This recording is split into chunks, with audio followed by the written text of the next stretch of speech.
Hello, my dear students. This is the second lecture of the chapter Print Culture and the Modern World. So, इस lecture में हमारे topic होंगे the first printed books और इसमें हम बात करेंगे बुक्स की प्रिंटिंग कहाँ से शुरुआत हुई थी और वो ईस्ट एशियन कंट्री जापान तक कैसे पहुँचे थे। और उसी के साथ साथ हम कुछ नए टर्म्स के बारे में भी जानेंगे like accordion book, calligraphy etcetera. So let's get started.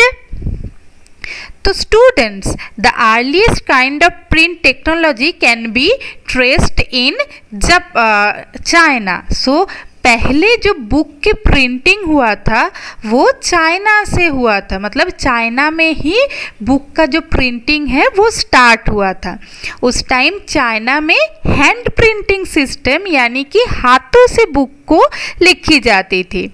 और 594 एडी में चाइना में वुड ब्लॉक प्रिंटिंग सिस्टम जो है वो इंट्रोड्यूस किया गया था। दैट मीन्स वुड लेटर्स होते थे, उसमें इंक अप्लाई किया जाता था और पेपर को रब किया जाता था। जैसे कि जिस वजह से क्या होता था कि लेटर्स जो है वो पेपर पर प्रिंट हो जाते थे और बुक्स को ऐसे ही प्रिंट किया जाता था। मतलब पहले क्या किया जाता था, वुड ब्लॉक्स जो है वुड बॉक्स के ऊपर वुड लेटर होते थे, उसके ऊपर इंक अप्लाई किया जाता था और पेपर को रब किया जाता था, जिसकी वजह से लेटर जो थे वो लेटर पेपर पर प्रिंट हो जाते थे और बुक्स को ऐसे ही प्रिंट किया जाता था।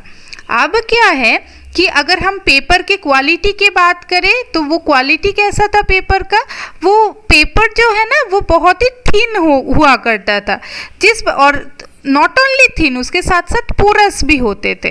तो ये पोरस क्या है? Actually porous means tiny holes और ओपनिंग्स, यानी पेपर पर छोटे छोटे होल्स होते थे जिसके वजह से पेपर पर दोनों साइड पर प्रिंटिंग नहीं कर सकते थे। और यही रीज़न था कि उस टाइम अकॉर्डियन बुक्स को इंट्रोड्यूस किया गया था। So what is accordion book? When paper was folded and stitched at the side, it is known as accordion book। मतलब क्या हो गया कि अगर हम क्या करेंगे कि जब हम अंदर से पेपर को साइड से फोल्ड करेंगे और उसको साइड से स्टिच कर देंगे, so when the book was folded and stitched at the side, that was known as the accordion book। यहाँ पे आप देख सकते हो accordion book के जो भी इमेजेस यहाँ पे दिया गया है। और उसी के साथ साथ और एक नए टर्म के बारे में हम लोग जानेंगे, that is calligraphy. So what is calligraphy? This is the art of beautiful and stylish writing. यानी उस टाइम कुछ सुपरबली स्किल्ड क्राफ्ट्समैन होते थे जो बुक्स को रिमार्केबल एक्यूरेसी के साथ कॉपी करते थे। अभी ये तो हमने ये जानना बहुत ज़रूरी है कि उस टाइम किस टाइप के बुक्स को प्रिंट किया जाता था, मतलब बुक्स को कैसे बुक्स हुआ करता था, कैसे वो प्रिंट किया जाता था, ये पता चल गया। और लेकिन उस बुक्स को पढ़ता कौन था, इसके बारे में भी हमें जानना है। एक्चुअली जिस टाइम की हम बात कर रहे हैं उस टाइम चाइना में क्या हुआ करता था, एक ह्यूज ब्यूरोक्रेटिक सिस्टम हुआ करता था और सिविल सर्विस एग्जामिनेशन के द्वारा लोगों को उस गवर्नमेंट सिस्टम में एम्प्लॉय किया जाता था। और इस एग्ज़ाम के प्रिपरेशन के लिए बुक्स को प्रिंट किया जाता था।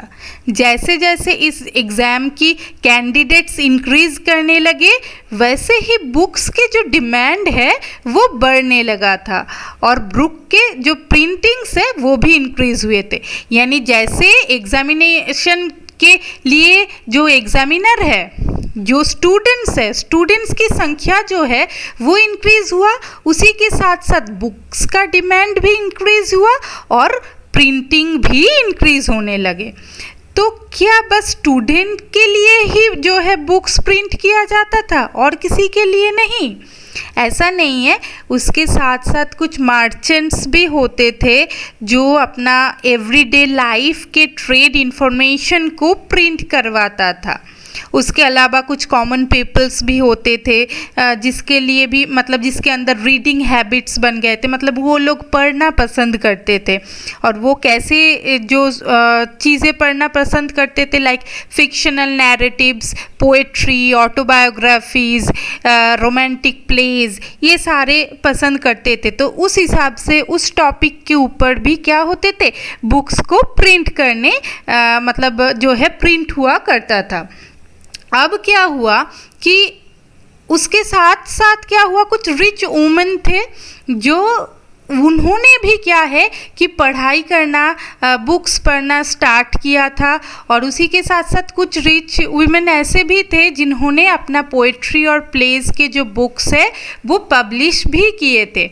और यही सारे जो प्रिंट कल्चर है इसका एक हब बन गया था Shanghai. Shanghai is a city in China जो ये सारे प्रिंट कल्चर का एक हब बन गया था। और अब जैसे जैसे वेस्टर्न कंट्रीज़ में टेक्नोलॉजी इम्प्रूव हो रही थी, वहाँ पर भी मतलब चाइना पर भी मैकेनिकल प्रिंटिंग प्रेस सिस्टम जो है वो इंट्रोड्यूस हो रहा था। फिर चाइना में भी मैकेनिकल प्रिंटिंग जो है वो शुरू हुए थे। और उसी के साथ साथ क्या हुआ, जो हैंड प्रिंटिंग सिस्टम है वो शिफ्ट हो रहा था मैकेनिकल प्रिंटिंग के तरफ। अच्छा, तो हमें चाइना के बारे में पता चल गया कि पहला जो बुक है वो प्रिंट हुआ था चाइना में। और पहले जो बुक्स होते थे वो जिस पेपर पर प्रिंट होता था वो पेपर जो है बहुत ही थिनर पोरस होने के कारण बस एक ही साइड पे प्रिंट हो पाते थे, जिसीलिए क्या होता था कि अकॉर्डियन बुक्स उस टाइम पे पब्लिश होता था। फिर कुछ बहुत ही स्किल्ड क्राफ्ट्समैन थे जो हैंड रिटन बुक्स लिखते थे, जिस उनके जो राइटिंग स्किल्ड राइटिंग है उसे हम कैलीग्राफी बोलते हैं। और जो चाइना में बुक्स पब्लिश किए जाते थे उसके सबसे बड़े रीडर्स जो थे जिनके लिए किए जाते थे वो थे स्टूडेंट्स जो पढ़ाई करते थे उस टाइम के सिविल सर्विस एग्जामिनेशन के लिए। इसके अलावा मर्चेंट्स भी क्या करते थे, अपने डेली वर्क जो है वो कुछ प्रिंटेड फॉर्म में लिख के रखते थे। इसके अलावा कुछ रिच वुमेन होते थे जो अपना प्लेज और पोएट्री को क्या करते थे, पब्लिश करते थे। तो ये पूरा जो है चाइना का प्रिंट कल्चर के बारे में हमने पता चल गया। और जैसे ही टेक्नोलॉजी का वहाँ पे इम्प्रूवमेंट हुआ, टेक्नोलॉजी वहाँ पे देखने को मिला, तो टेक्नोलॉजी के वजह से क्या हुआ, हैंड प्रिंटिंग से शिफ्ट हो गया था ये पूरा प्रिंट कल्चर मैकेनिकल प्रिंटिंग में।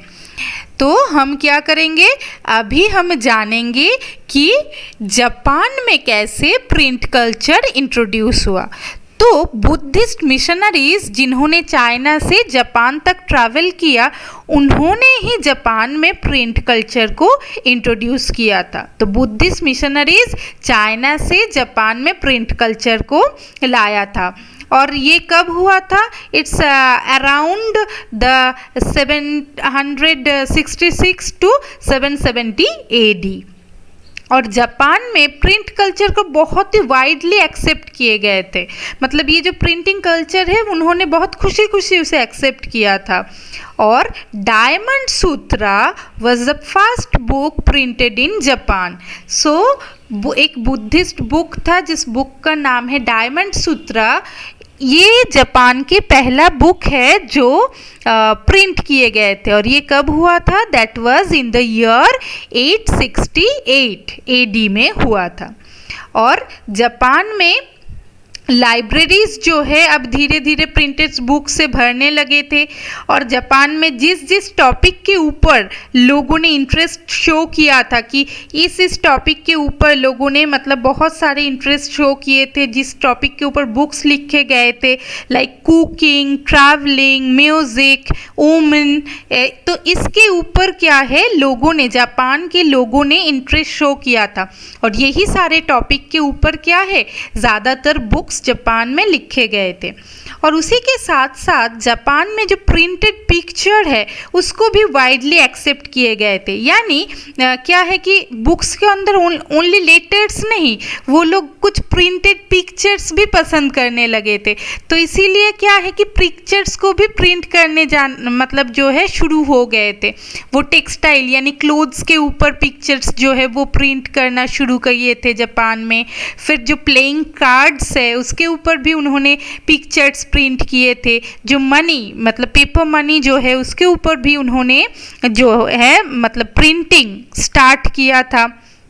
तो इसी तरह से क्या हुआ, प्रिंट कल्चर जो है पूरे वर्ल्ड में स्प्रेड करने लगे थे। मतलब चाइना से शुरू होकर पूरे वर्ल्ड में स्प्रेड करने शुरू हो गए थे। और हम लोग नेक्स्ट लेक्चर में कौन सा टॉपिक पढ़ेंगे? The print comes to Europe. So, in the next lecture, we will study the topic print comes to Europe. So, thank you. Keep studying. See you in the next lecture.